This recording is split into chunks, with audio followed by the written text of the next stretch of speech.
رات بھر ہوٹل بازی کرنا ہے، یہ ہماری شناخت بن رہی ہے، یہ ہماری پہچان بن رہی ہے۔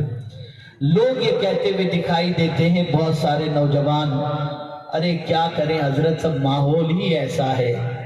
میں آپ سے ایک چیز عرض کروں گا، ایسے گندے ماحول کے اندر آپ اپنی زندگی کیوں گزارتے ہو؟ ذرا اس ماحول کو بھی تو یاد کرو جو رسول اعظم صلی اللہ علیہ وسلم نے بپا کیا تھا۔ رحمت عالم صلی اللہ علیہ وسلم آپ کو ہم کو کیسا دیکھنا چاہتے ہیں، ذرا اس طرف بھی اپنی توجہ کو آپ مبذول کریں۔ تو میں آپ کو بتاؤں ہماری پہچان کیا تھی، ہماری شناخت کیا تھی۔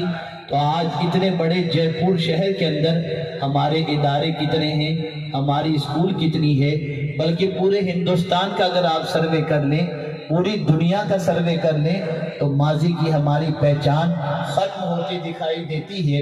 میرے پیارے آقا صلی اللہ تعالی علیہ وسلم کے پیارے دیوانوں، تنہا بغداد کی سرزمین کا معاملہ ایسا تھا کہ ماضی میں بغداد مقدس کی سرزمین پر 32 یونیورسٹیز موجود تھیں۔ تنہا بغداد کے اندر فرانس کے لوگ پڑھنا چاہتے، بغداد کی سرزمین پر آتے۔ اللہ اکبر، ایک نوجوان بغداد کی سرزمین پر وہاں کی یونیورسٹی کی تعلیم کا جائزہ لینے کے لیے جب پہنچتا ہے تو اللہ اکبر، بغداد کی گلی کے اندر نکلتا ہے اور کچھ 4 نوجوان بغداد کی گلی میں گھوم رہے تھے جن کی عمر کم و بیش 18 سے 22 سال کے درمیان تھی۔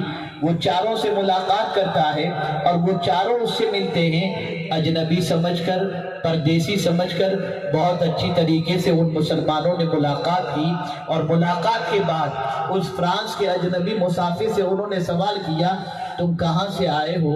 بات چیت کا سلسلہ بڑھا اور بڑھنے کے بعد پتہ چلا وہ یونیورسٹی کا جائزہ لینے کے لیے آیا ہے تاکہ اپنی علمی تشنگی کو بجھا سکے۔